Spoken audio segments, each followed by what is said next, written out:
Well, greetings and salutations, everybody. Welcome to the best damn movie-related show on the planet Earth, the John Campea Show podcast, coming from right here in our quaint little studio. I'm, of course, your host, John Campea. I'm joined in studio today by Ray Ora. Hey, what's up, everyone? Jonathan Voico. Hey, good morning.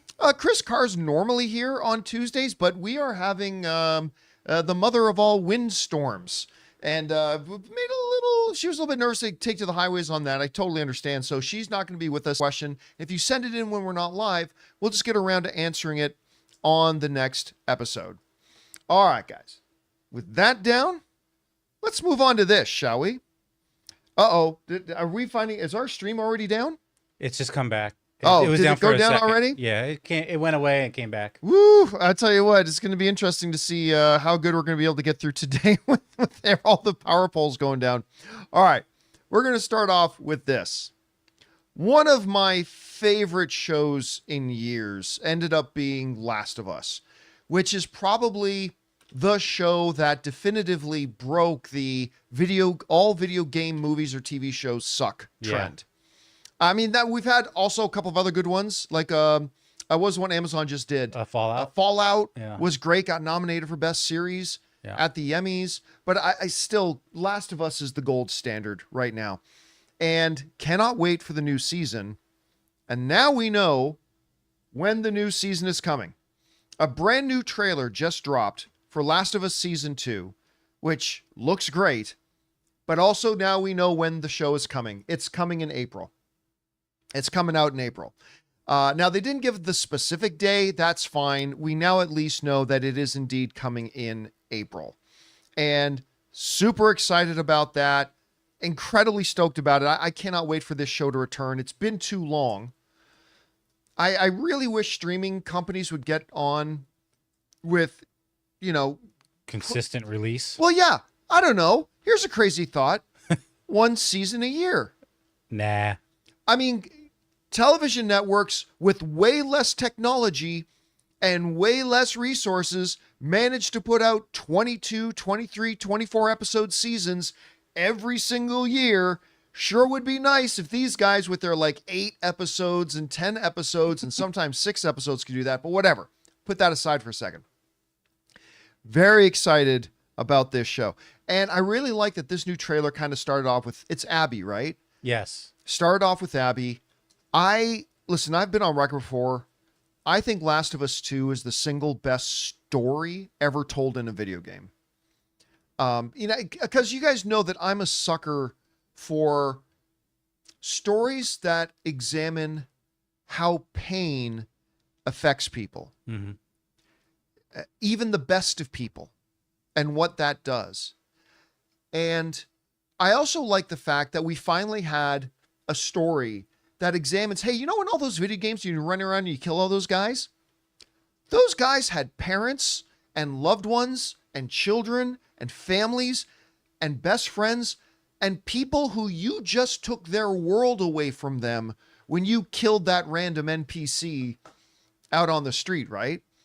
And so what happens when you take Last of Us Part 2 is just like a masterpiece of taking both of those themes, like the consequences of the actions of the hero, as well as an examination of what pain does to people and what pain will make you do and how pain can change you.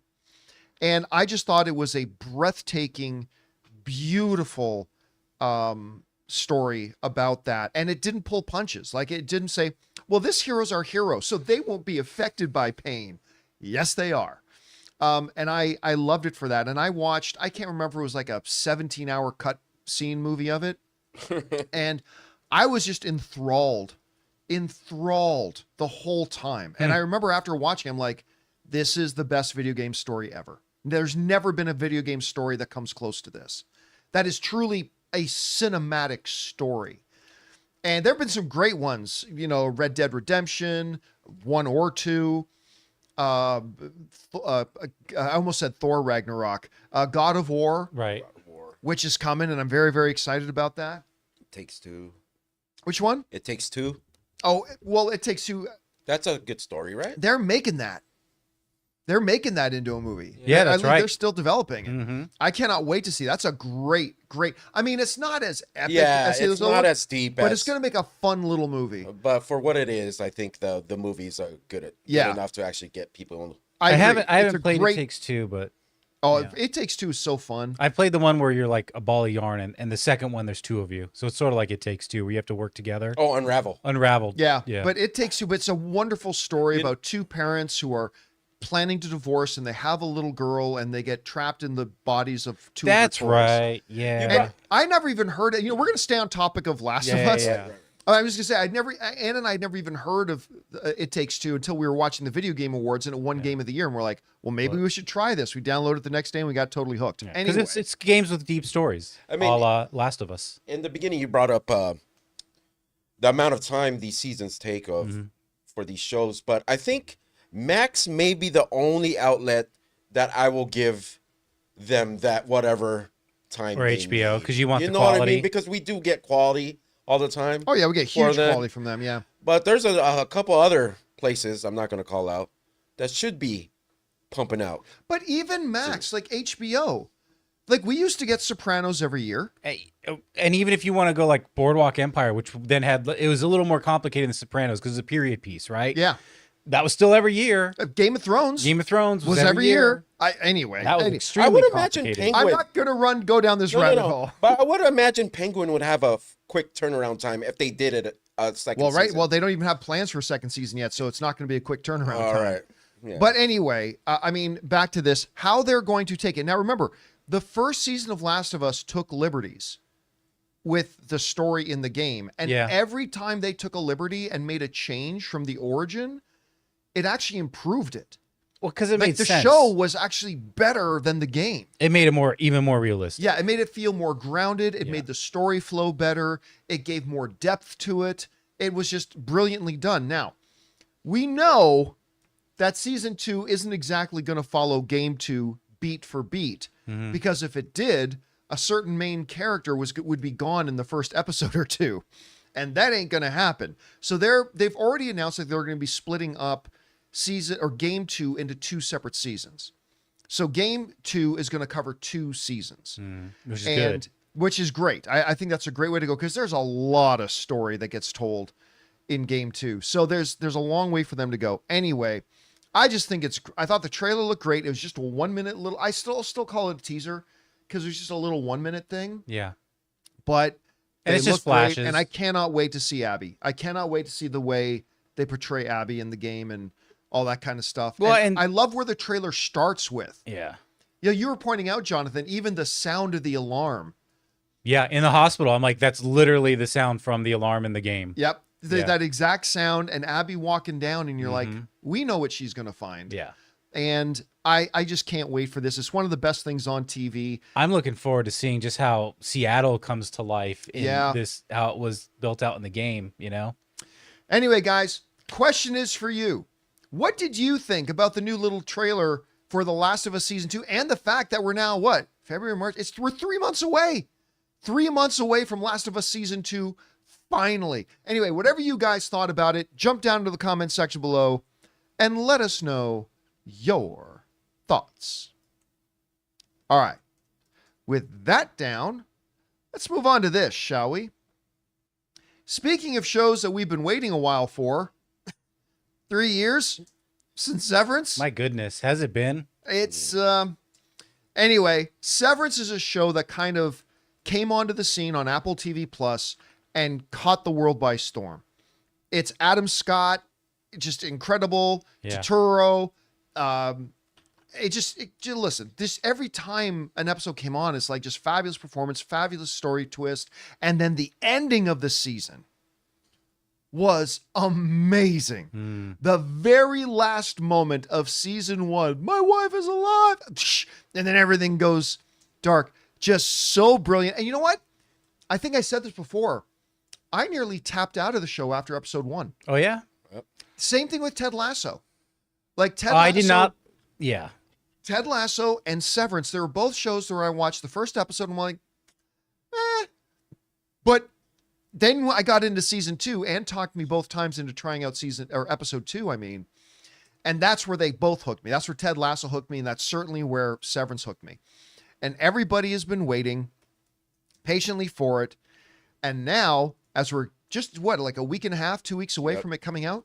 It's January 17th. January 17th, so just a little under 2 weeks away. We're getting the first reviews now for season 2. And as of this moment, Severance season 2 is holding a 100% with about 41 critics in the last I checked. That's pretty incredible, though. For 41 out of 41. That's not bad. And some places like IndieWire here are saying Severance review season 2 is deeper, darker, and worth the wait. By the way, I really want to see Adam Scott not have that haircut. Like a lot.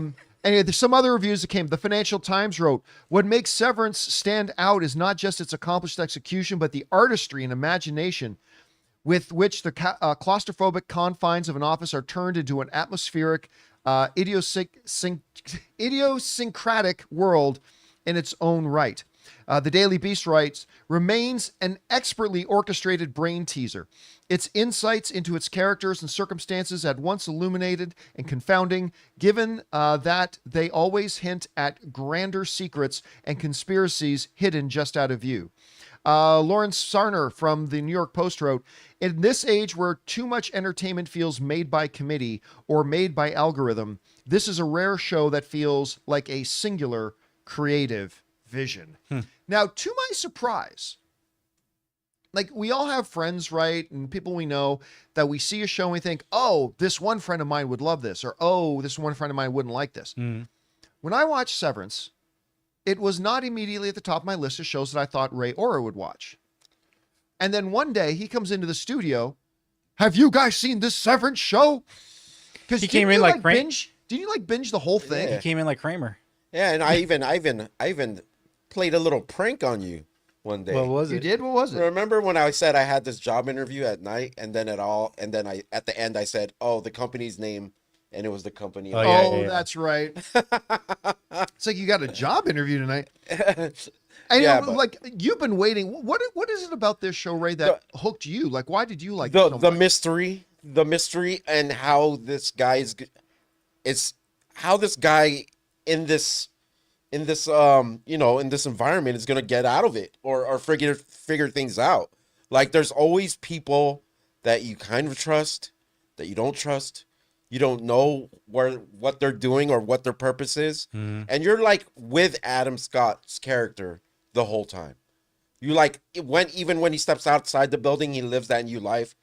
You're with him. Like, yeah, I've never seen a show like this before. I've never been into the water cooler talk after the latest episode. I've never been into that sort of stuff, but this one made me want to be a part of that talk. I'd say there was glimmers of that with For All Mankind. Right. And but then this carried over. But this one was more fun because there's a lot more. As a mystery. Conspiracy theories, where it's gonna go, what's gonna happen. The problem with a show like this, and like we were talking about earlier, the long breaks in between, I forget a lot of the stuff that happened in the first season. Well, it gives you an excuse to go back and watch it again. And that's another problem. I tend to not like doing that. You know what I mean? Just because it's like a lot of commitment to watch a first season and then do it again when a second season is just next week. You know what I mean? It takes me a lot to did have 3 years to watch it again. Right. But when we talk about it and you bring stuff up from the first season, I'm like, oh yeah, that. So I don't know. Maybe a show like this does need to come out a little bit quicker, but I'm gonna enjoy it nonetheless. 3 years. I'm gonna love it. They're gonna have a recap in the beginning. It's gonna all come back to me, just like they did with Silo. Silo had a little recap. Okay, I was gonna say, thank goodness for Silo, because that's gotten me through. I just recently discovered that and started binging it. Right. But yeah. So we'll get a recap. I cannot wait to talk to everyone the next day. I think this is on Sunday, right? January 17th is a Sunday. I don't actually. Because I remember it used to drop. 17th is a Friday. Oh, so then we got Monday talk then for Severance, I guess. So what day is 17th? The Friday. It's a Friday. Okay, so they're going to come out, and then we're not going to be able to review it or talk about it till a few days later on the Monday. Unless they do the Thursday midnight thing. They don't. Apple TV doesn't do that. I don't. Do they? think. Do they not? Oh, I don't okay. think they have. No, I don't think that's been their forte. I don't think they've been doing that. So anyway, like I said, right now, Severance season 2, 100%. Now it says 34 reviews. A little while ago it said 41, but whatever. 100%. Guys, question is for you. It's the wind. Do you watch Severance? The wind blew some reviews away. They all blew away. If so, are you looking forward to season 2? Are you like maybe? Hey, listen, I actually talked to a friend of mine who's tapped out simply because it's been too long in between seasons. Ooh. They're like, I was excited for it, but over 3 years, I lost my They'll be excitement back. for it. You're a loss. Maybe they'll be back. I know I'll be there. Anyway, whatever you guys think about it, jump down into the comment section below and let us know your thoughts. We'll save him a seat. Same seat. All right, guys. With that down, let's move on to this, shall we? You know, a bunch of years ago, I think it was on CW. NBC. It was on NBC. Grimm, right? We're Yep. talking about Grimm. Right. 2011, there was this little show called Grimm. And it was set, I believe, in Portland. Yeah, Portland is where it was set. And it was a great idea for a show. That this police guy finds out he is a Grimm. He was a descendant of the Grimms who would go and hunt monsters. And that in the world there are monsters known as Vessin. And there's all different types of Vessin. And only he, as a Grimm, can see what they are because they look like normal human beings to everybody else. And then his mother was a Grimm and all. Anyway, he's finding all this out. I've never seen the show. Sorry. It's so good. I Is there loved any it. fairy tale aspects to this? Yeah, it's they definitely get into a lot of fairy tale aspects. Like it's not like what was that one show that was popular a few years ago that was all based on fairy tales? Oh man. It was really popular with like I can't remember the name of the show now. yeah. But anyway, It'll come to me. But I you know know what you're what? talking about. I was just gonna say I've never Once heard Upon a Time. Thank you, Striker Dragon Live. Thank you, Striker. Yeah, it's not as fairy tale centric as Once Upon a Time was. I was gonna say I've never heard of the show or seen it, but while I was looking up pictures for our segment thumb, I'm like, how did I not know about this show? It was really fun. And you know what?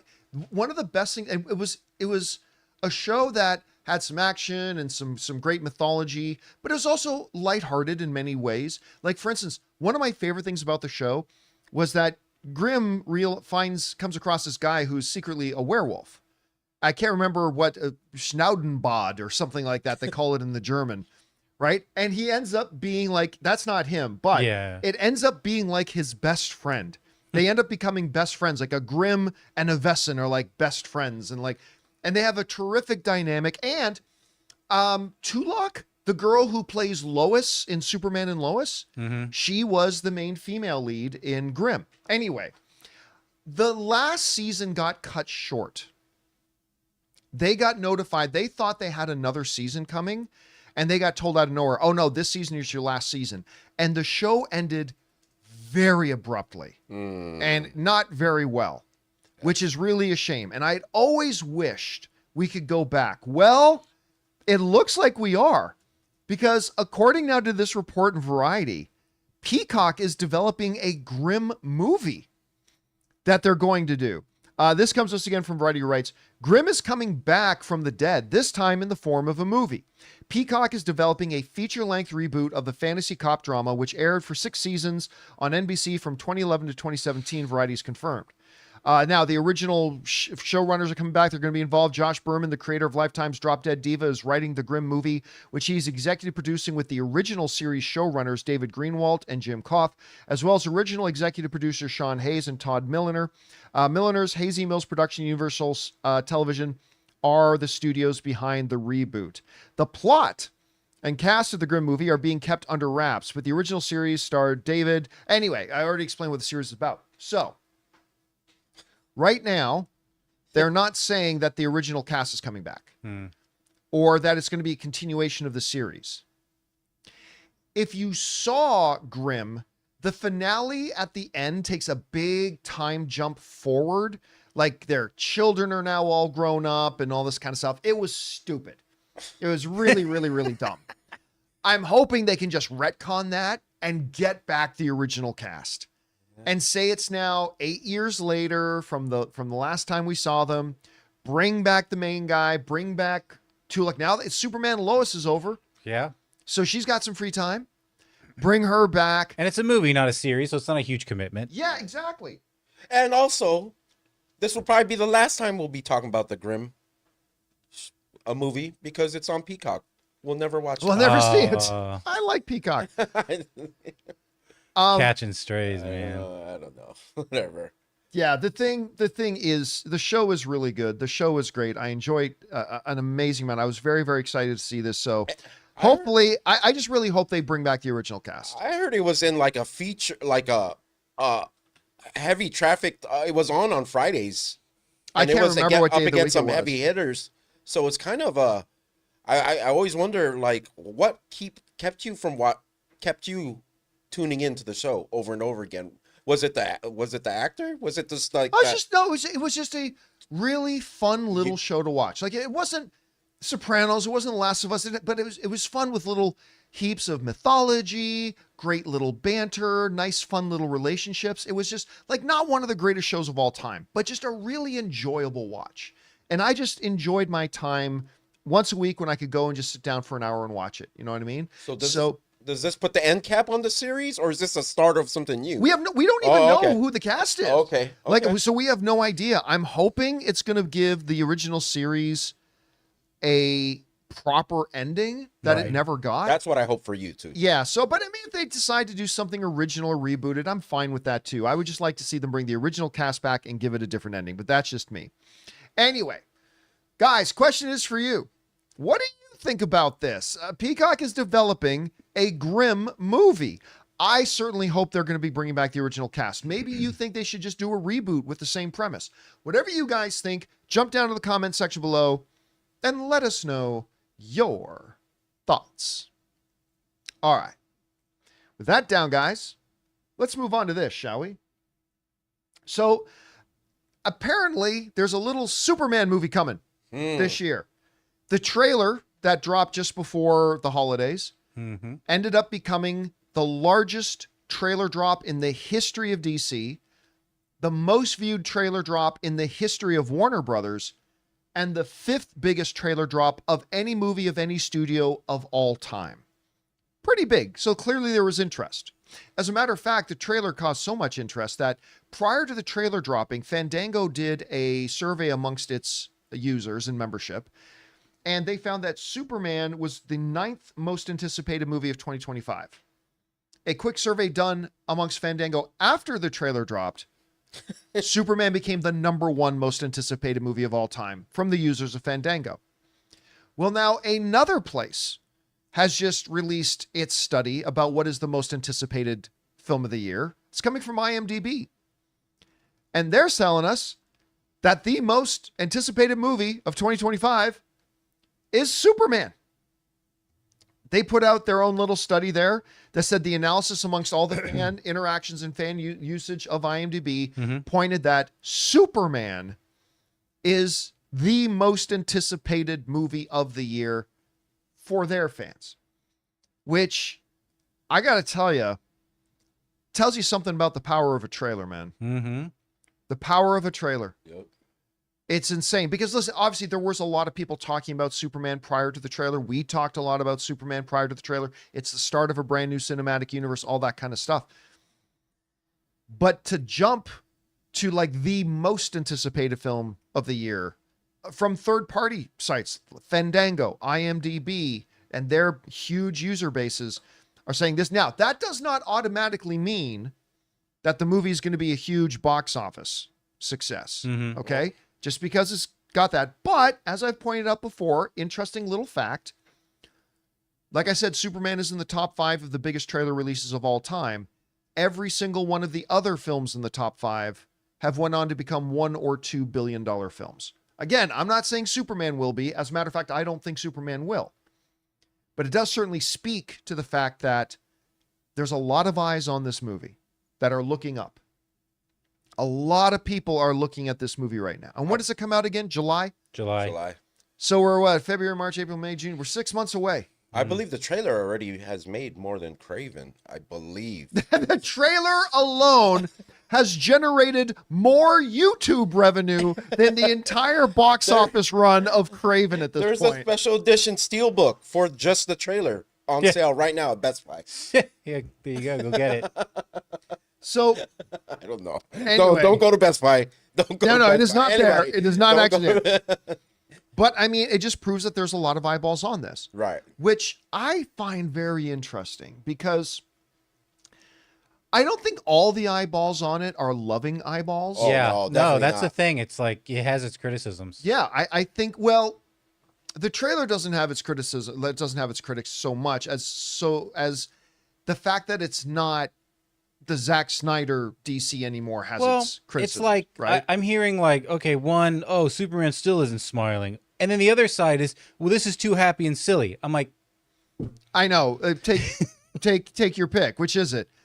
But still, there are a lot of eyeballs. A minority, I think, looking at it more negatively, sure, but I think a lot are looking at it more positively. Mhm. And I think part of it is just curiosity too. Curiosity. How are they going to be able to do this? Because the DCEU, in as much as I liked every single movie in the DCU except two, the only two I didn't like was Birds of Prey and the Fabulous Emancipation of One Harley Quinn and Wonder Woman 2, or Wonder Woman 1984. Those are the only two DCEU movies I didn't like. I even really liked Flash. I like Super Pets. Well, that was not a DCEU. that was like movie. adjacent. Come on. Adjacent. That was Oh, not. It wasn't You a don't like DCEU Pets? movie. You don't like? I'm just kidding. I like Super Pets. I'm trying to start a debate. That I doesn't like exist. Super Pets. I know. I actually liked it too. But I mean, again, it was not DCEU. It's not my crypto. Look, there's always going to be a part of me that's still going to be bothered that there was no Man of Steel 2. I mean, I watched this. Oh, me too. Yeah, when for they sure. cast David Cornsweet, I was like, he looks like Henry Cavill. Why not just get? I had that in me, and then this trailer dropped, and I saw a Superman that was like Christopher Reeve, like from that sort of era. Sure. And it was like a completely different take that I actually welcome this movie now. Open arms, but we'll still always welcome a Man of Steel 2 with Cavill if that ever happened. But yeah, I'm all for this movie. I'm ready for it. I love what I've seen so far. It's been one trailer. I think the hype is real. I think it's gonna make money, at least 800 million. I'm saying at least 800 million. I think that's way high. I But do just stay 800 million or up right here. It's optimistic. Yeah, a little I don't bit. know about that. Anyway, it is really interesting to see, like, how are they going to be able to rebound from, because again, as much as I liked almost all of the movies in the DCU, I'm sorry guys, there's no other way to put it. The DCU was a cataclysmic failure.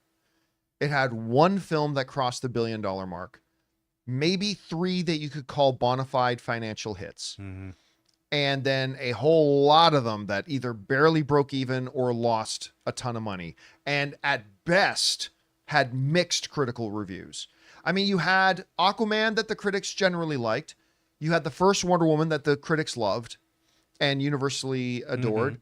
I think their best movie was clearly Man of Steel. I mean, I love that film. But even that film, the critics were split on it. The audience is split on it. And eventually they just lost everybody. Eventually, as each movie came out and as the years passed, they just lost their entire fan base. They just all disappeared to the point that their movies weren't even clearing $300 million. And it was a terrible way for it to end. And now comes James Gunn and he's trying to relaunch a whole brand new thing. And where are they going to be able to win everybody back over? Is this a case where you could apply it only takes one win? Like one win to get everyone back on It board? It doesn't take just one win. Okay. I think like This is winning not one of those cures cases everything. Okay. But sometimes you're so far in the hole, Mm-hmm. you're going to need a winning streak, which only makes it that much more important that Superman is a great movie. Yeah. Again, I've been saying for over a year now, Superman doesn't need to be a financial hit, but it needs to be a great movie so that the future movies can be financial hits. Like you can be a fourth grader and look at the small picture and say, oh, but they don't want to lose money on this one movie. Well, of course they don't want to lose money on this one movie. But if this one movie, even if it loses money, paves the way that over the next 10 years, they make billions and billions and billions of dollars, that's something they're willing to do. Mm-hmm. I've got another scenario for you. What if Superman comes out? It's good. Everyone likes it, right? No matter what money it makes, right? Batman 2, Matt Reeves' Batman 2, completely is bad, flops, whatever. Won't matter. Does that affect? No, I don't think so. Yeah, because that's Elseworld. In as much that I don't think Matt Reeves as the Batman 1 is going to help Superman. Like, they did a really good job that even average moviegoers who are not hardcore comic book fans know that that Batman thing is not this new DCEU. Yeah. There's no confusion there. So I don't know that even if, so just as much as the Batman 1 being fantastic and a huge hit doesn't really help Superman, I think if the Batman 2 comes out and is terrible, as long as it's not in the DCU, which it's not going to be, I don't think that hurts it either.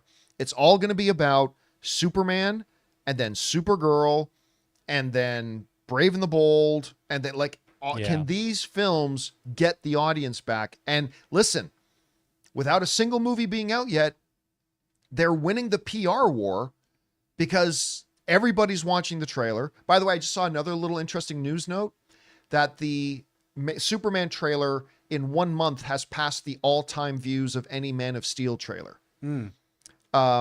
Which again is one of my all-time favorite comic book movies, Man of Steel. I love that movie desperately and passionately.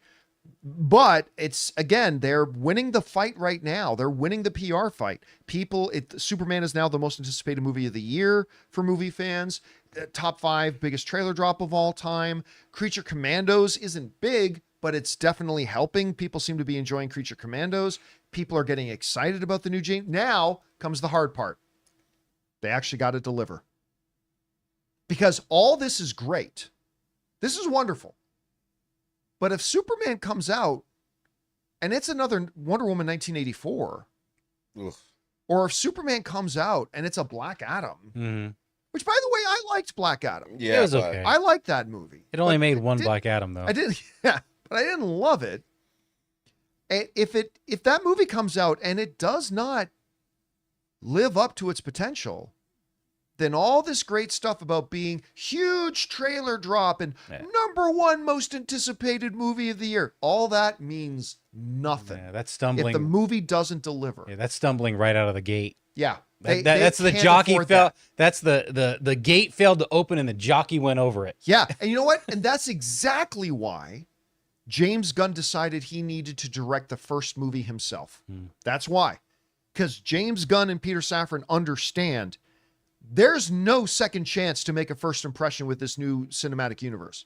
You've got to come out. It doesn't have to be the greatest comic book movie of all time, but it's got to be a great movie. Yeah, compelling. Yeah. It's got to capture people's imaginations. You don't have to get everybody out to see it, but everybody who does see it has got to talk about how much they loved it. Give us a Guardian style, like something with, a bit of depth and heart, and people will be on board. Yeah.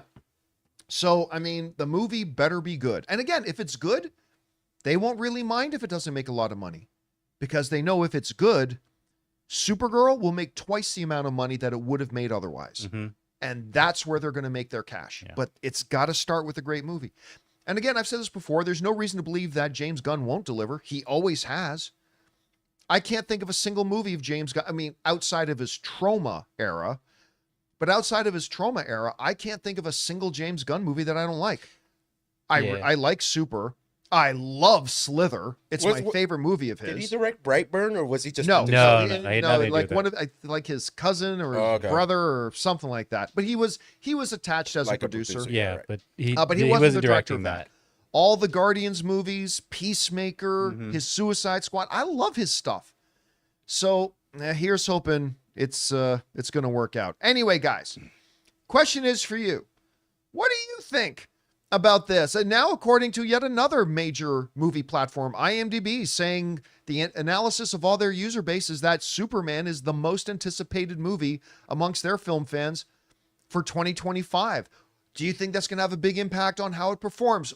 Are you looking forward to the movie? Whatever you guys think, jump down to the comment section below and let us know your thoughts. All right, guys.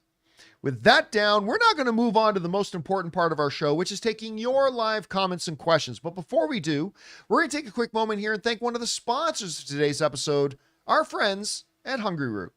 Guys, we want to take a second and thank a sponsor of today's video, Hungryroot. You know, grocery shopping used to be one of the biggest struggles. Between your busy schedule and wanting to eat healthier, it just feels impossible to stay on top of everything. But all that changes when you discover Hungryroot, the easiest way to eat healthy without the hassles. Hungryroot is like having your own personal grocery shopper. They take care of the weekly shopping for you, recommending healthy, high-quality groceries tailored to your tastes, nutritional preferences, and even health goals. They've got it all: smoothies, snacks for the kids, ready-to-eat meals, and even supplements. For me, Hungryroot is absolutely a game changer, guys. My health goals have become so much easier to stick to. I love how they personalize my cart every week and even get smart about my preferences as I go. It's honestly stress-free and so simple. You're gonna love Hungryroot as much as I do. Take advantage of this exclusive offer. For a limited time, get 40% off your first box, plus get a free item in every box for life. Go to hungryroot.com/Campea and use the code Campea. That's hungryroot.com/Campea,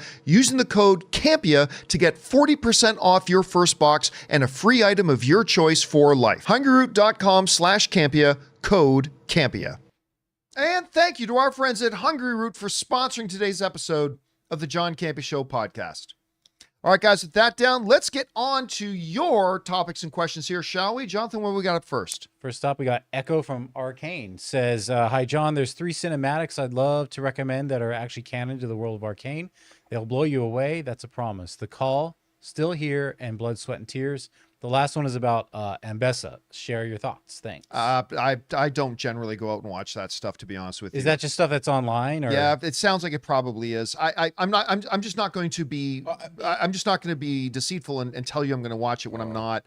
I'm way behind on stuff that I actually do want to watch. Like, I haven't watched Silo season 2. I haven't started watching the new Dexter yet. I still have to finish off Creature Commandos. I'm just going to be honest with you. I don't generally go out and watch that stuff, so I probably won't.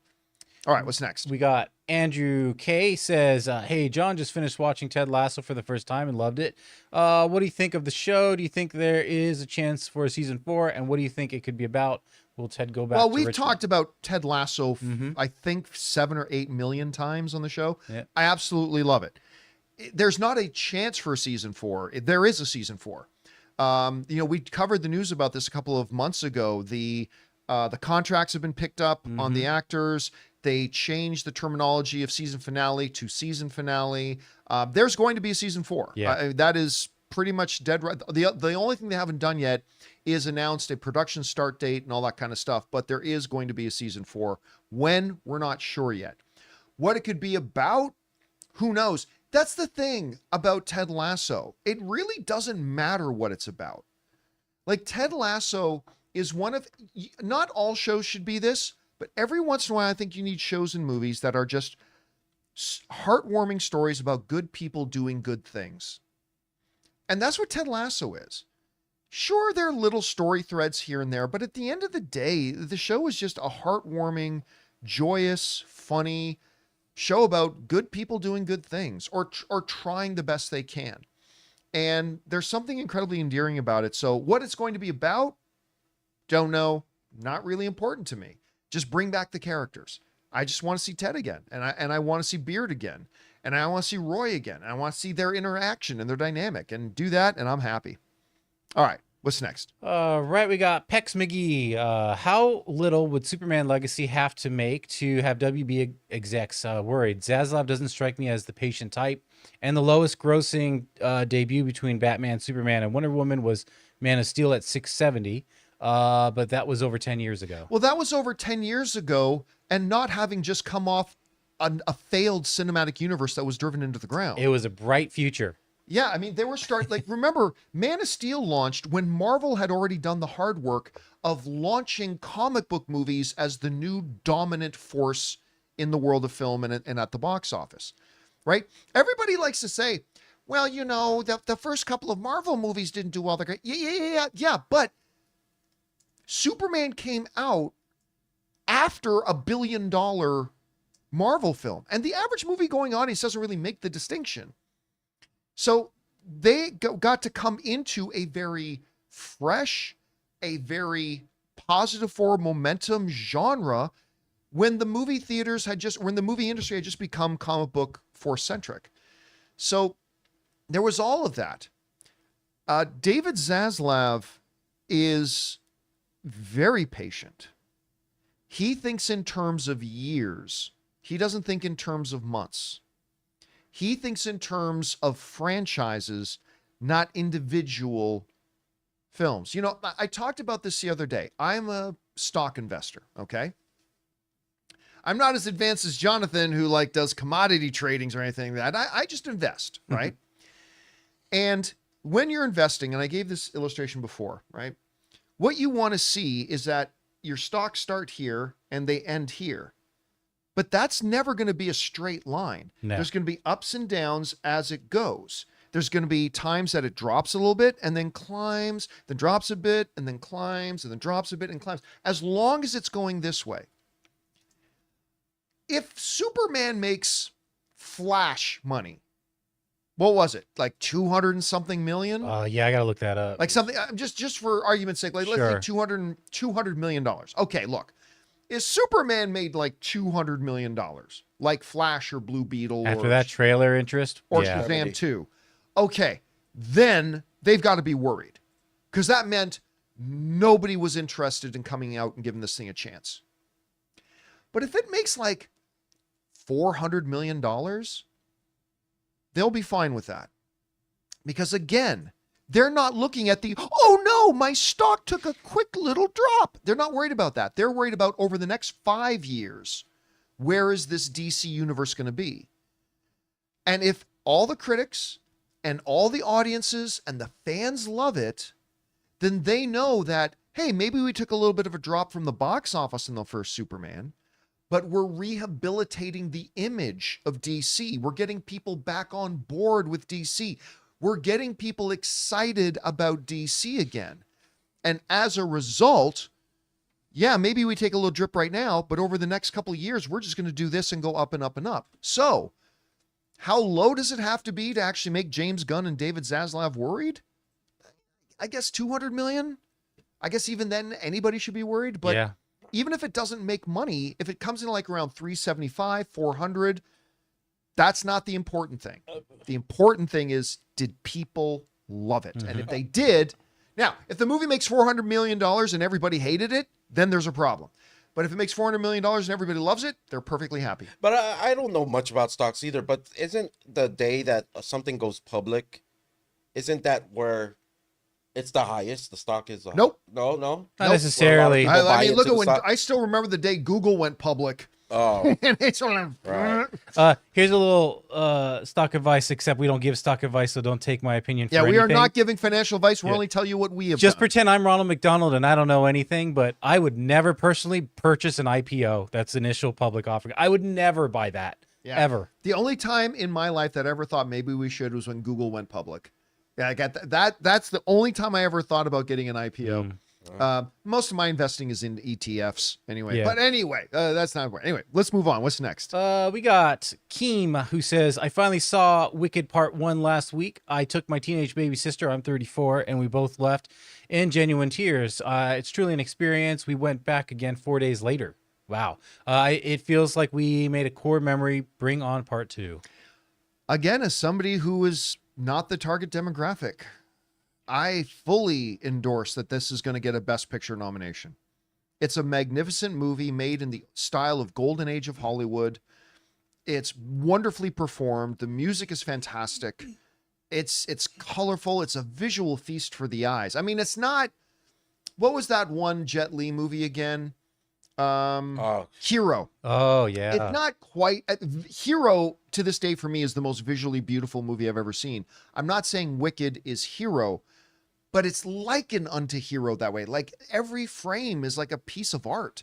It's a beautiful film to look at. It's a wonderful film to watch, and I'm really excited for part 2. Yeah, I will say, and I mean, obviously we know she's the Wicked Witch. She has a broom. She flies. Oh, But when she took off, and I'm like, if James Gunn can match that power and that feeling of force when she launches to Superman's flight, that's all I want. I mean, we got to remember too that in both Man of Steel with First Flight, which was an amazing first flight scene, and Wicked's flight scene, those are both examples where that is that character's first time flying.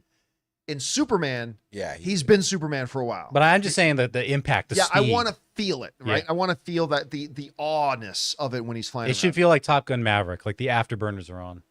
All right, what's next? Suthia says, as smart as I'm not sure what this is reference to, but as smart as Ji Hun became, I honestly thought he would have suspicion about the new 001 player. Oh, okay. Oh, Tyler, but just so you know, we haven't seen It's season two of Squid Game. of Squid Games, yeah. So we can finish reading it, Yeah. but I haven't, as long as it doesn't give an ending away. I don't think so. Just seeing as the old man was 001 in the Oh, first you're season. talking about the season 1, okay. Yeah. And we all saw who he turned out to be. Regardless, another awesome season. Worst Thanos variant by far. We'd have to see it in another I can't give any reference. comment. By the way, you remember I was listing off the things I still got to watch, Dexter, blah, blah, blah. I still got to watch Squid Game season 2. Haven't It's even all started it stacking yet. up. Yeah.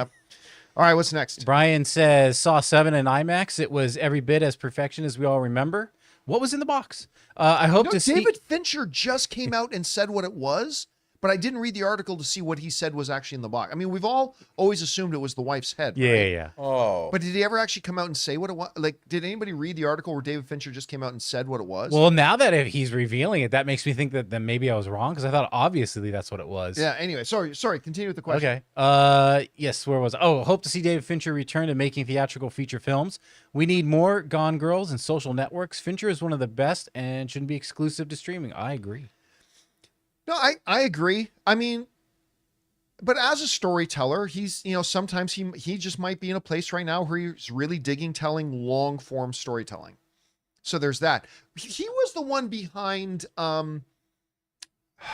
what was the name of it again? Set in the 50s and 60s when they were developing psychological profiling. Oh, well, no. Are you talking about Mindhunter? Mindhunter. That was 70s.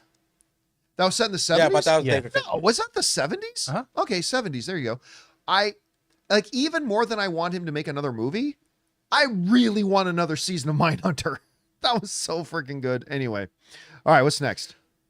Anonymous says, after his Golden Globes acceptance speech, I think Colin Farrell has become my favorite actor. Definitely deserved for his work as Penguin. But I thought he was very humble about it. Great speech. No, it was a very good speech. I've always liked Colin Farrell. He's come through a lot. Yeah, and it's the stuff, if you want to really have your heart moved, look up the stuff about him and his son. It's really quite moving. But again, I've been a massive fan of his. I've always thought he's been underrated. And I don't care. Fuck the world. His bullseye in Daredevil with Ben Affleck was awesome. I don't care what anybody says. He was awesome in that. All right, what's next? We got Brian is back. O'Connor, I agree. Filmmakers in the franchise space shouldn't take too long between films, but Reeves has said writing a compelling mystery is hard to do. I imagine the scope of Batman 2 will be bigger and the mystery a lot more complex. It has to be perfect. I still don't care. That doesn't take 3 years. It doesn't take 3 years. Unless you're George R.R. Martin. All right. Now, again, this is an extreme, but like Joss Whedon, and I forget who his writing partner was on Cabin in the Woods, which is a great little movie, by the way. They wrote that script on one weekend.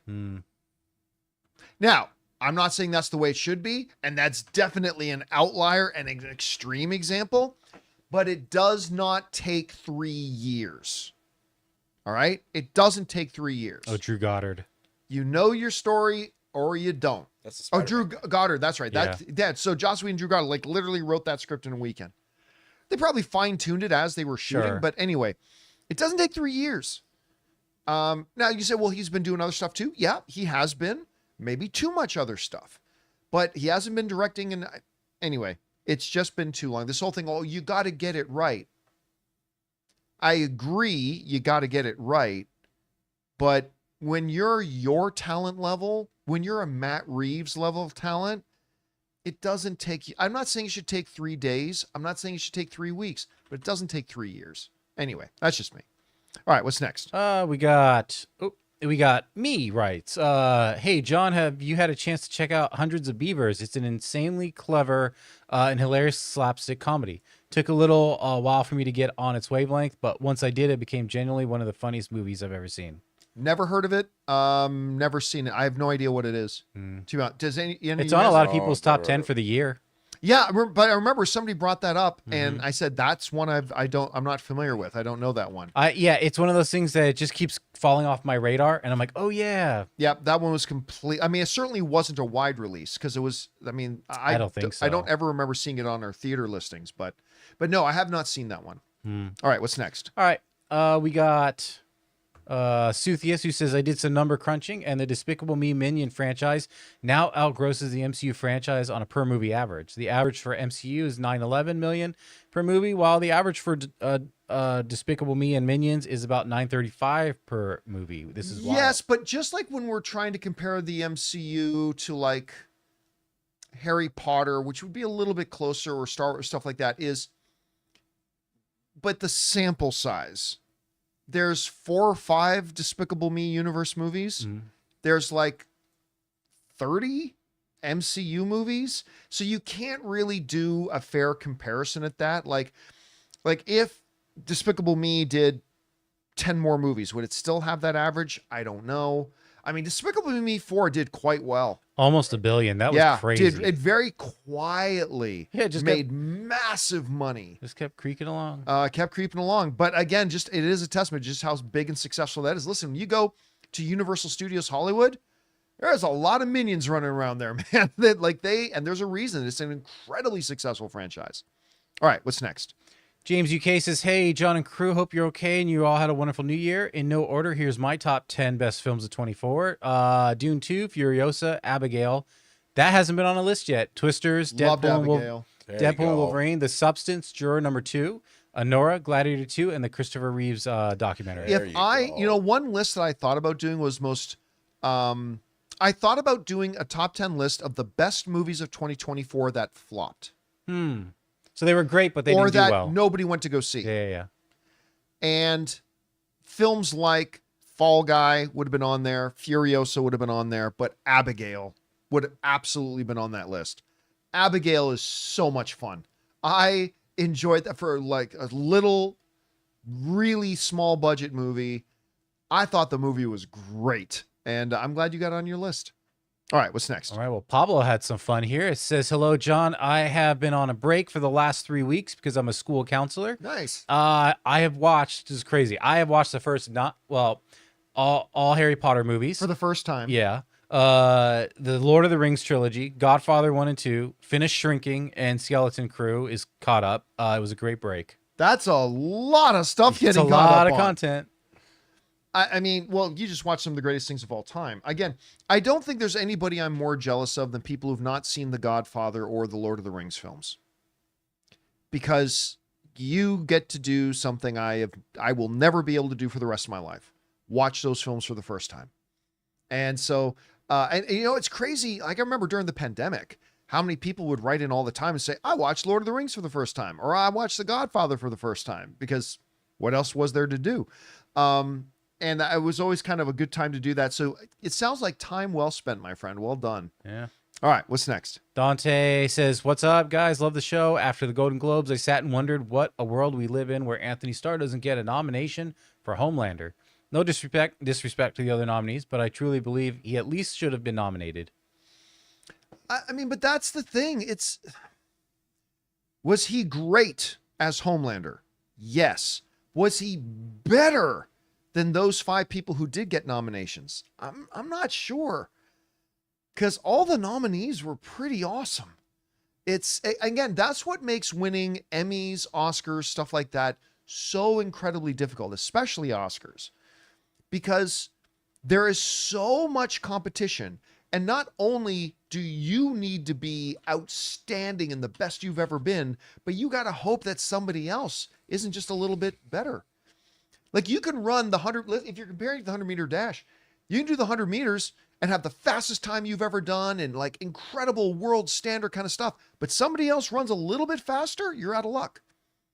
And that's just the thing. So would I have liked to have seen him get a nomination?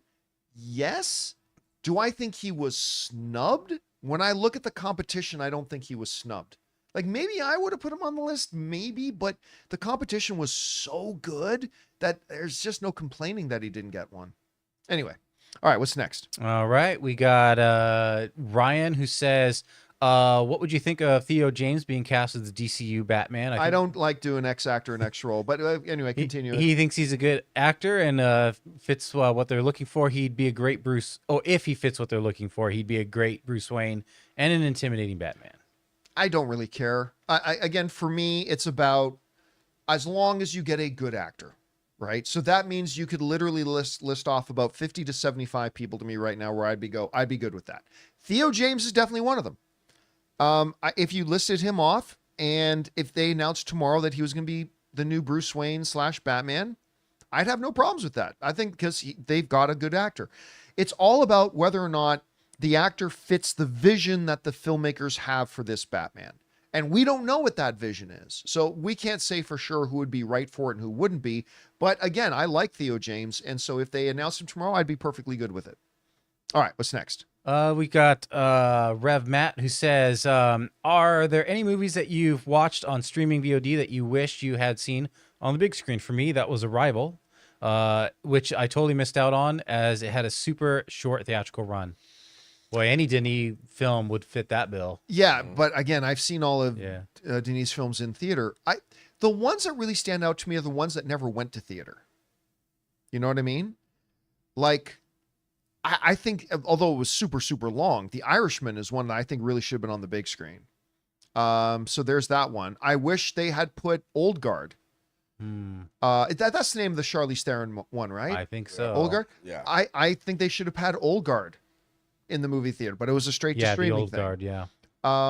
So yeah, so not really movies that did have theatrical releases and I didn't see them, but really more the ones that went straight to stream. That there's a number of them that I thought that should have been in the movie theater. Anyway, all right, what's next? Jason is Batman from KC. John and crew, me and my cat Miles are longtime watchers. Yes, he's named after Miles Morales. I'm currently writing a book and struggle with procrastination. Sometimes I get off work and I'm tired. 40% done with my first draft. Helpful tips? Thanks.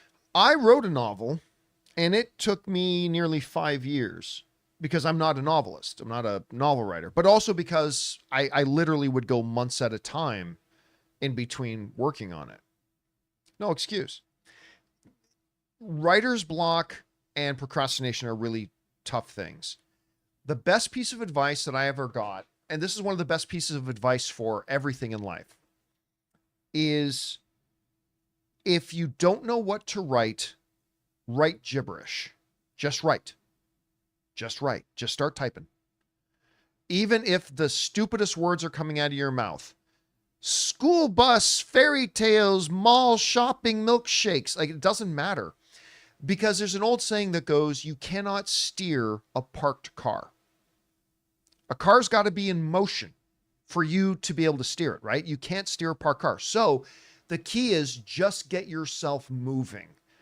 And then hopefully, as you just get yourself moving, then you'll start to figure out your way. Okay, well, I'm writing this gibberish. Well, now I'm thinking about this. Well, it makes more sense to say this and blah, blah. So yeah, just sit down and write.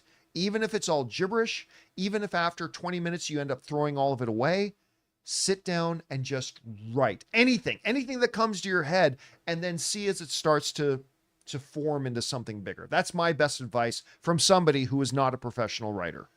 All right, what's next? Edwin says, what are the chances of a new Power Ranger live action film? The first one had its flaws, but was pretty good. Yeah, I said listen. a lot about them. I said the last Power Ranger movie with Elizabeth Banks and Naomi Scott. I said it's a stupid idea and it's going to be awful. I actually kind of liked it, and it flopped. There's very little chance of a new Power Ranger. It's a dead franchise. I think the Power Rangers are a dead franchise. Now, I've said that before about some other things in the past. Oftentimes it turned out to be true. They were a dead franchise, but I thought Star Trek was a dead franchise before the first J.J. Abrams thing came out. And all of a sudden, like, there's still a lot of more Star Trek, but I kind of feel like Power Rangers is a dead franchise at this point. All right, what's next? We got Critic, who says, I went to see Baby Girl at AMC Theaters, and for the first time in years, my theater did not play the Nicole Kidman ad. Wow. Maybe they didn't want to confuse audiences into thinking the movie had already started. You know what? I'm trying to think if they played it in front of mine. You know what? Now I don't remember, but that's a good point. Like maybe they actually had the foresight to think, hey, if we play this ad, people may think the movie has started. Maybe. Or maybe their promotion thing is over. No, I don't think it is, because I saw them just recently. Oh. it's also a management thing, because at the AMC 6 in Burbank, it's never played. At the 8, it's hit and miss. At the big Wait, six, they never played at the AMC the 6? 6, I've seen the last 3 movies there. They didn't play it.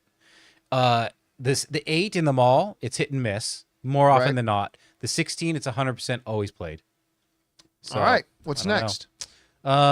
Critic, we did that one. Scott says, okay, John, now I think with all the putting down you do the golden blows, you need to apply it for a Canadian press to be a voter. John cleans up the globes. No, you're not a critic though. I had the opportunity Uh-huh. years ago, just after I moved to LA, that I had the application stuff sent to me and everything about joining the Hollywood Foreign Press. Oh, wow.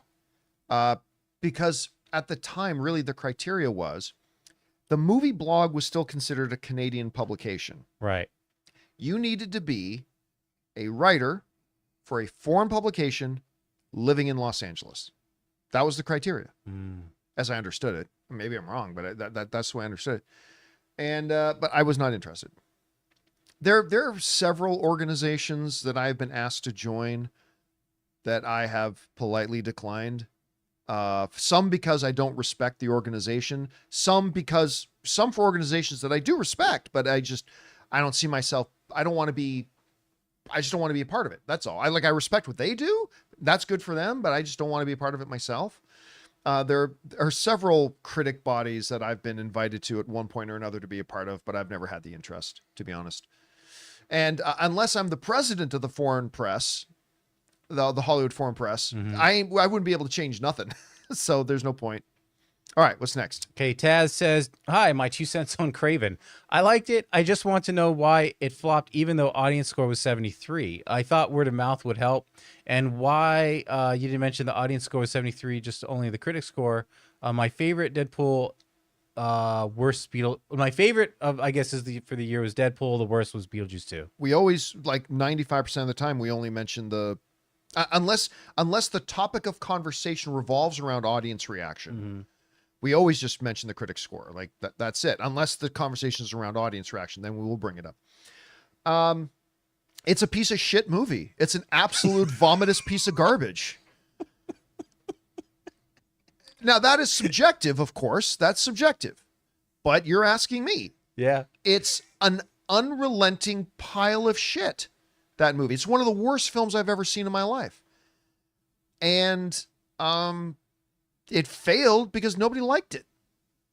And then they found out from people who did sacrifice their time to go see it that it was, again, an abomination of anal degrees. It was just awful. So yeah, that's just kind of my. Now again, that doesn't disqualify or take away any of the legitimacy. If you liked it, that's the beautiful thing about movies, man. They all hit us in different ways. And if that abomination of a movie, to me, hit you in a different way, that's great. But it failed because it's a garbage movie to most people. To most people. Doesn't mean it has. Listen, there's other movies that most people consider to be terrible that hit me in a different way. We all have those types of films, and there's nothing wrong with that. Anyway, all right, what's next? Send me your blade script says in 2022 from Variety, James Cameron said Avatar 2 would need to be in the 3rd or 4th highest box office film in history in order to break even, essentially a $2 billion film. Is Avatar 3 in the same situation? That was massively misunderstood. Yeah, I remember we covered that was that. not mathematically, that was not even remotely true. Yeah. That wasn't even remotely true that it needed to make that much money. I remember we did a full episode about, well, not a full episode. We did a full segment on this, back when we were still in the old studio, where we broke down the math. This is the budget of Avatar. This is how much they've spent on marketing. When you subtract theater take, this is how much money it needs to make to break even. And it wasn't remotely anywhere close to that. So that was just James Cameron speaking in terms of hyperbole, nothing like that. So look, the basic idea is and it's not a complete perfect science. It's not a complete perfect science. But if you want to always have a general idea about the ballpark where a movie needs to make in order to break even, here's the simplest way to do it. Okay, again, it's not perfect, but if you want a general ballpark, take the production cost of the movie, add on top of that the marketing costs of the movie, take that total and multiply it by 1.5. The reason you got to multiply it by 1.5 is because the movie theaters will keep approximately about 1/3.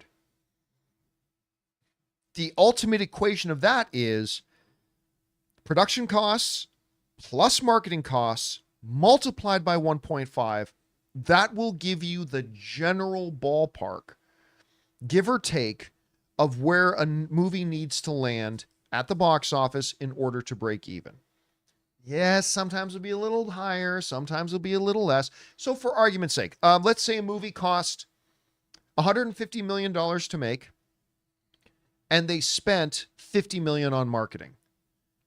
Generally speaking, if you take that, that's $200 million in total, multiply that by 1.5, which should be $3 million, right?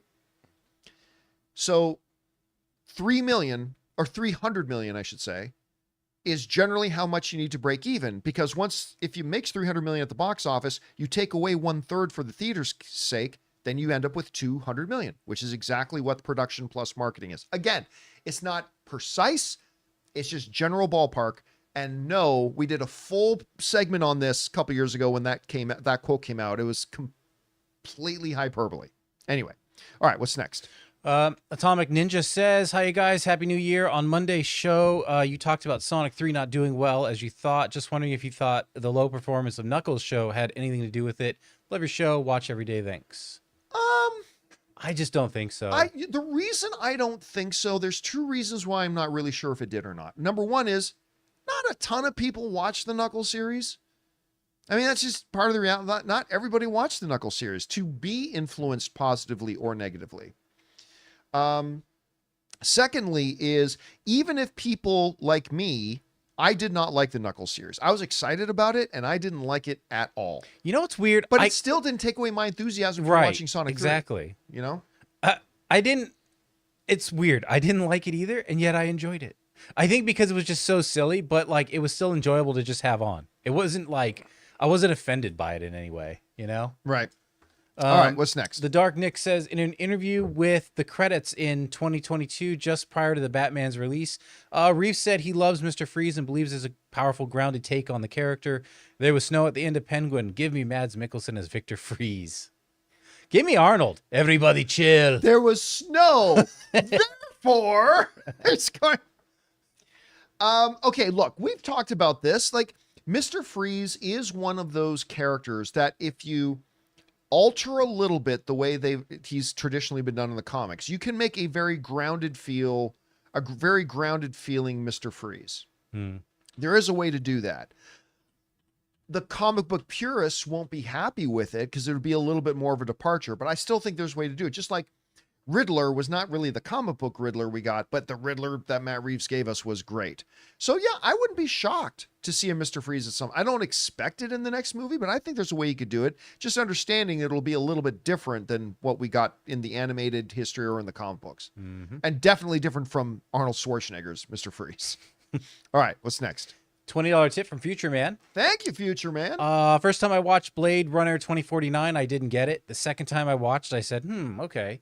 But the third time, a masterpiece. Sometimes movies can be so profound that one showing is not enough to fully appreciate it. Has that ever happened to you? I'll tell you. I mean, there have definitely been movies I've watched that I've appreciated even more the second time. Were you about to bring one up, Jonathan? Well, it was a semi-joke, but I was going to say Dumb and Dumber. I hated it the first time and loved it after that. I mean, there's definitely movies where, yeah, you kind of absorb them more. And I would say this, though, and I don't know if this is going to be popular amongst film fans, but is this. One of the important skills, one of the hallmarks of a good storyteller is your ability to tell your story in which your audience can absorb it. And I would actually say, if you make your movie in such a way that your audience can't get it, then that's your fault. That's the storyteller's fault. The ability, good storytellers can find a way to tell a complex story in such a way that their audience will be able to absorb it. You should be And able. if you don't, Yeah. that means you have a deficiency as a storyteller. So I don't know. That's kind of my take on it. You What do should think? always be able to understand that surface level of the story. Now, where more viewings or analysis can be where there are double meanings in a scene or whatever, then you can pick that apart, and that's perfectly fine. That's great storytelling as well. But you should always be able to at least get that surface level. Yeah, I mean, definitely. Absolutely. There are movies that you pick up extra little Sure. details that you go. But if you watch a movie and you're like completely lost in the movie on a fundamental basis, Right. Yeah. then I'm going to point the finger of blame at the filmmaker. Tenet. All right, what's next? GL says, I have a theory. What are the chances Guy Gardner will be murdered at the start of the Lantern show? When talking about the show, they have referenced True Detective. Imagine the whole show is Hal and John investigating the murder of a fellow Lantern. I think I suggested once on one of our shows that the thing they'll be investigating will be the death of a fellow Lantern. Because remember, Earth has a lot of lanterns. Which is weird. Between Guy Gardner, Kyle Rayner, the two that are going to be in the show. I mean, it is weird that Earth has that many lanterns. Yeah. But I wouldn't be surprised at all if they're investigating the death of a fellow Lantern. I hope it's not Guy Gardner, because I want to see Nathan Fillion in the DCU for a while. But that could be absolutely one of the things that happens there. All right, what's next? Suthius says, there are some directors who are good at directing but are awful at writing, especially if they write the movies they're directing. My top 3 directors who should not write for their movies are the Wachowskis, Zack Snyder, Eli Roth. They cannot write. Writing is definitely not Zack Snyder's strong suit. I'll give you that. I count myself as a Zack Snyder fan. I can only, other than the Craven level awful Rebel Moon movies, which are just horrible. There's only ever, so put those aside for a second, because those are just Netflix things. The only movie Zack Snyder's ever made that I didn't like was Sucker Punch. Other than that, I have liked or loved like every movie he's made, particularly Man of Steel, obviously. But you were right. Writing is not his strong suit. He is really great at taking a story and then visually telling that story. So I would agree with you on that. Eli Roth does Eli Roth things. You know, I mean, he writes, I do think he's a very good director. I don't mind him as a writer. Not that I've loved everything that he's written. And the Wachowskis. Did the Wachowskis not write Matrix? Yeah, they did. They did. I know they directed it. I mean, but did they write the screenplay for Matrix? I believe so. Yeah. If they did, then there's that. But yeah, I haven't liked a lot. I haven't liked much of the Wachowskis' stuff since Matrix, to be honest. I could be wrong, but was The Matrix not based on a novel? Or am I getting something mixed up? I don't think it was based on a novel, no. Okay. All right. All right. What's next? Old Man Rook. Sorry, guys. The snarky, sarcastic emote didn't go through on my movie 43 comment. It was meant to be tongue in cheek. This movie is truly who lost the bet bad. When you read the cast, it's mind blowing how this group of actors made this movie. Dude, like everybody is in that movie, and it should have been one of the most funny movie-going experiences you could imagine. Yeah. And it's so awful. To me, it was like they were trying to make a new Kentucky Fried Movie, which was more like a grindhousey kind of movie. I mean, and I didn't mind the whole idea about imagine a Saturday Night Live sketch movie where like the whole movie is just a series of Saturday Night Live sketches. That's basically what movie 43 is. And it had, you know what? That could have worked. It could have been great. And it's not. It's so bad with such great people, and including Hugh Jackman. Like, I got it. The initial joke, he's got testicles on his chin. Right. And then it just kept dragging on. And I was like, I got it. That's the joke. I got it. Oh, you're making a joke about it again. Okay. And then the Batman and Robin sketch. It's just, oh my God, I couldn't take it anymore. It was so bad. All right, what's next? All right, we got Duck Duck says, Buenas tardes. I walked out on a film for the first time. 3 other groups left before me. Baby Girl has something to say for 20 minutes, and then for 40 minutes, it's just someone's wet dreams. I've seen porn with more engaging plot lines. I could have watched Sonic. I gotta say, the trailer did not do it for me. The guy seemed douchey, and I was like, I'm not buying it. The trailer did not do it for me either. But it's Nicole Kidman. Yeah. I gotta say, I quite liked it. Okay. I wouldn't be nominating it for any of the big awards. Like Nicole Kidman just got nominated for Best Actress for it. Right. I did think Nicole Kidman was very good in it. I got to admit, I liked the movie. I thought it was a really cool psychological kind of film. Yes, bring on the filthy, but I got to admit, I liked it. Anyway. All right, what's next? Okay, Bry Guy. Calvin and Hobbes movie, written and directed by Andrew Stanton, is my pitch. But at which studio? A24, Disney, Lionsgate, Paramount, Sony. You know, I think I'd go Paramount. Well, Andrew Stanton is a Pixar guy, so it would be. That's true. It would be Disney, but I like the idea. I like it. Now, I think you got to go out and get Bill Waters to write it with you, because it ain't going to be Calvin and Hobbes unless you have Bill Waters doing it with you. But Andrew Stanton, yeah, I'm not an ex-director doing ex-movie guy, but Andrew Stanton, that would be. Again, there's a number of directors you could mention I'd be happy about, but it's hard for me to imagine one I'd be more enthusiastic about tomorrow if I woke up to the news of a Calvin and Hobbes movie being directed by Andrew Stanton. That would be pretty good. But you got to have Bill Waters involved. You have to, because he is Calvin and Hobbes. Anyway, all right, what's next? Viceroy of Verisimilitude. Haven't heard from you in a while. I thought Nikki Glazer killed it. Not at the Golden Globes. Not as legendary as Gervais, but I died laughing. I died out. I think even I cried out laughing so many times. And Betty Blanco is here because of the genie that granted him the wish. That's a pretty good line. I've only still seen just a couple of little clips, and which sucks because I love Nikki Glazer. You know what's funny? A week before the Golden Globes, there's some friends of mine in Ann that said, "Hey, we got tickets to Nikki Glazer in town if you want to go see," and we were heading out to Vegas, so we didn't get a chance to go. I want to see Nikki Glazer live. Like, I've always loved her stuff at roasts, but her roast at Tom Brady's roast is like God level. Like that puts her on a shelf like nothing. I still laugh whenever I think about the line, "Oh, Gronk," talking about Gronkowski, who I love. Gronk says, "Gronk, I know you're not as dumb as you sound and talk and are." It's just like, she's so great and her delivery is so perfect. So I still have not watched it.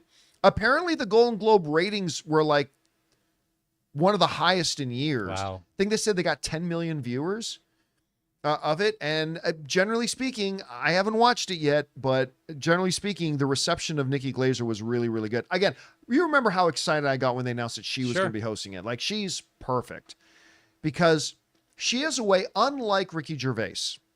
And you guys know I'm a big Ricky Gervais guy. But unlike Ricky Gervais, what makes her even better for the Golden Globes is she has mastered the art of roasting people, even viciously, yet finding a way to never make it feel mean. Right. Whereas with Gervais, you feel like he has an honest disdain, right? For being there. It's just like, okay. Like when Nikki is on stage and roasting people, she says things you cannot believe are coming out of a human being's mouth. But at the same time, as she's doing it, you feel like she loves that person, right? At this, like, all at the same time. So as she's tearing down Gronk, "I know you're not as dumb as you talk and sound and are." As she's tearing apart all these people, you never once don't feel like she legitimately likes these people, right? Whereas when Gervais does it, it often legitimately comes across like he doesn't like these people, and it comes across as mean. And I think that's what makes Nikki an even more perfect fit for something like this, because it's better when everybody in the room is on board with you. And with Gervais, who, again, I adore Ricky Gervais, but with Gervais, the people in the room sometimes, especially in the last 1 or 2 times he hosted, you can tell the people in the room weren't necessarily comfortable. And it's always better when you feel like everybody is laughing together. But anyway, that's just why I think she might be a better fit for that than even Gervais was. Anyway, that's just me. All right, what's next? Callum says, this is the final 4, I believe. Callum says, hey, John, I just watched Battlestar Galactica for the first time. Nice. Love the ending. I know a lot of people didn't, but to me, it's a really beautiful way to end it. So say we all. I love the ending of Battlestar Galactica. I loved it. I mean, it is my all-time favorite show. And one of the reasons it's my all-time favorite show is because I really love the way they ended it. This has all happened before. It will all happen again. Now, even there are still some things I don't understand. Like, were Gaius and, was she 6? Was Gaius and 6, were they angels? Were they, whatever the whole time? I mean, I just don't know. But whatever the case, like the whole idea that it turns out that they became the foundation for what our world became in humanity was amazing. The mythology of the whole show is great. I really am very excited. Universal keeps talking about rebooting it and all that kind of stuff, and I hope they do. But yeah, Ronald D. Moore. And by the way, the guy who was the showrunner of Battlestar Galactica, my number 1 all-time favorite show, is the guy who has just been tapped to be the showrunner of God of War. Mm-hmm. The guy who is the showrunner of the greatest show of all time has just recently been tapped to be the showrunner and the head creative vision guy for God of War. Do you think we'll get any cast from Battlestar that he may want to work with again? Wouldn't doubt it at all. I mean, the problem is, like, they've aged now. Everybody's aged now, right? Yeah. Like Battlestar Galactica is now an older show. I still think there'd be a place in there somewhere for Edward James Olmos, Katie Sackhoff. I was gonna say, because she's just coming off of Mandalorian, and well, more importantly, Katie Sackhoff, she's in True Noir. Yeah, that's true. Robert Meyer Burnett's production of True Noir. Yeah. Is out there. I was actually just on, don't know how much I'm allowed to say. Let's just say I was on a call yesterday, involving True Noir. I'll just leave it at that. But again, more importantly, Katie Sackhoff, Michael Rosenbaum, David Strathairn, all in Robert's True Noir. You should definitely go check out a great audio drama, which I loved listening to. Anyway, all right, what's next? Callum says, hey, John. Oh, no, whoops, just did that one. Tron, who's excited for Den of Thieves 2? Not me. Legit shocked this film got a sequel, even though the first film was surprisingly enjoyable. 50 Cent was actually decent in it. Hope the second film is good. I don't understand anything anymore. Ray, look up the box office for Den of Thieves. Den of Thieves, I thought, was a half decent little heist movie, right? I liked it. I liked it. 80. It also had the guy who ended up playing Master Chief. Right. In it. Schreiber, yeah. He was in it. I didn't mind it. Wasn't Gerard Butler 50 Cent or whatever in Yeah, Gerard Butler, 50 Cent. But so how much did that movie make? 80. $80 million worldwide, right? Mm-hmm. Worldwide total. Yeah. And nobody talks about it. And then I saw they made a trailer. And what year did that come out? 18. 2018. Yeah. 7 years ago. When I saw that they had a trailer for Den of Thieves 2, I'm like, somebody owes somebody something. What? Again, I didn't mind the first Den of Thieves, but nobody saw it. Nobody talks about it. And it's been 7 years ago. And this is a movie you're making a sequel to? Man. Again, maybe the movie's great, but I really got to question movie executives that greenlit financing this, because I can't see it making any money. I mean, I'll go see it, but very strange. Very strange. Anyway. All right, what's next? We got Elif Beyrazli. Haven't heard from you in a while either. Do you watch Raw on Netflix last night? I liked it, but I'm annoyed that I had to watch commercials with a standard no ads plan. Interesting. I'm wondering if it's worth upgrading my plan. On an interview on Sunday, Triple H mentioned that this WrestleMania is the last on this current PLE deal with Peacock. They're going to do everything they can to keep PLEs on their platform. But I'd love to finally cancel my Peacock subscription and have everything on Netflix. Well, I mean, if you're a big WWE person, I mean, you still Thursday night. What's Thursday night called? SmackDown. SmackDown Or is still Fridays now, I think. on the USA Network, Right. so that's not all on Netflix.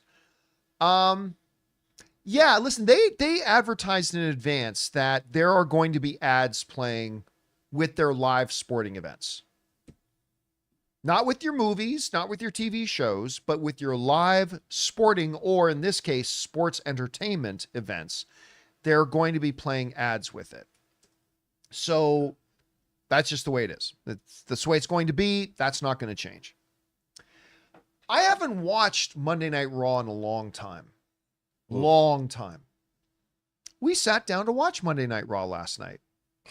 And it was a pretty good event. Yeah. Oh, you actually liked it? It was a pretty good event. Oh, okay. There weren't any major streaming guffaws or problems. I mean, they started off with The Rock coming out, got a huge reception. The matches were pretty good. My favorite female wrestler, actually, you know what? I think maybe of all time, Rhea Ripley was in there. I was glad to see she's still around. I think she's my favorite female wrestler of all time. They had a great Roman Reigns match. CM Punk was in the main event. But the elephant in the room, there was one really, really awkward moment that I'm sure, because Ted Sarandos, the Netflix boss, was there sitting front row. But there was one really awkward moment when Hulk Hogan came out and got nuclear booed out of the arena. Like, and what made it really awkward wasn't just that everybody was booing him. It was the fact that he kept talking as if everybody loved him. He was talking about, I could only do everything because of you, the fans, while everybody's like, whoa, like they were just, it was really awkward. And it was really too bad too, because Jimmy Mouth of the South Hart came walking out in front of him. Who doesn't love Jimmy Jimmy. Mouth of the South? Poor Jimmy. But it was rough and really awkward. And The price of live events. yeah, that's run. But I think they should have known. And because he came out there to promote his beer. Right. He's doing like real American beer and whatever. And it's funny because everybody knows the controversy surrounding Hogan with the racist comments and stuff like that. So he comes out to a theme song that he kind of stole. Remember, you have to go way back, but the entrance music that Hulk Hogan has used for decades, I Am a Real American. Mhm. I am a real American, fight for the rights of every man. That was not his theme song. That theme song was for the tag team of Barry Windham and Mike Rotundo while they were having their big feud against Nikolai Volkov and the Iron Sheik. That was their song. That song was created for them. And Hogan usurped it and took the song because he wanted it to be his song. And he had all the juice and all the power. So he stole Barry Windham and Mike Rotundo's theme song and made it his. But one of the moments of the night, I shouldn't even tell the story, but I'm going to. There's the end of one of the verses is fight for your life, or fight for what's right, fight for your life, right? And my wife Ann is sitting there, who's been watching wrestling since she was a kid. And as the song is playing, fight for what's right, fight for your life, and then sings, as long as you're white. And I'm like, oh my God. Yeah, so that was a devastatingly uncomfortable moment. Anyway, that aside, it was silly programming to even go there. it was really like to take this big moment out to have Hulk Hogan come out to promote his beer. Anyway, that by itself was weird. Live But and anyway, learn. all that aside, it was a very good. I got to give Netflix its flowers on this. It was a really good live streamed event. They did a very good job with it. The matches were great, and I might check out one or two more after that. I might check out a few more. Anyway, all right, what's next? Final question. We got Tom. What do you think of the Paddington trilogy? Paddington in Peru was okay. If only it was directed by Paul King, it might have become the great trilogies of the great trilogies. Paddington 2 is a masterpiece. Paddington has not come out here yet, has it? Yeah. When does it open here? Because I know it's open in the same UK. day as is it the same day as Captain? Let me look it up. Sorry, The same day as what? I thought it was the same day as No, it one of says the big films. November. Oh, United Kingdom. November. Yeah, it opened 8th. in the UK already. It hasn't Over opened here yet. It's It doesn't even show on box office. January. I know it's I January. have it right. Yeah, here. but it's not. It hasn't opened yet. Oh, it No. opens up against Brave New World on February 14th. That's what it was. Valentine's Okay, Day. so I have no opinion yet of Paddington 3. Yeah. I love the first two Paddington movies. Love them. But Paddington 3 has not come out yet. I was concerned when we found out Paul King wasn't going to be directing the third one. It very rarely works out great, but I mean, it has worked in the past. Again, George Lucas didn't direct Empire Strikes Back or Return of the Jedi, and those turned out fine. So yeah, but we'll see. I'm still going to go into Paddington 3 with high hopes because I love the first two movies. Number 2 is a masterpiece, and I'm still really looking forward to see it. It just won't be for a little while longer. I have a feeling you're gonna be maybe you're gonna Sonic Paddington. Like, we just saw the third one. You liked it. Sure. But it's not as good as you don't. Wasn't as good as the first two. Yeah. And it's really hard with Paddington because 2 is one of the greatest films of all time. It's one of the greatest films of all time. Listen, I'll say this too. Everybody knows how much I like the first two Sonic movies. I'll take Paddington 1 and 2 over Sonic 1 and 2 20 times a day. That's not a bad thing on Sonic. That's just how much I love the Paddington movies. It's hard to follow up something like that. I'm going to be going into it with high expectations and hopes, and hopefully it works out all right. Yep. All right, guys. And that'll do it for today's installment of the John Campea Show podcast. Thank you so much for being here, making our little show part of your day. Big special thank you to all you guys who sent in the questions. Number 1, because you gave us great fun things to talk about. But number 2, you supported this channel as you did it. And all of us involved with the show, thank you so much for your support. I want to thank the guys in the room with me, Ray Ora. Hey, see you guys tomorrow. Jonathan Voico. Have a good evening. My name's John Campea. And until next time, my friends, bye-bye.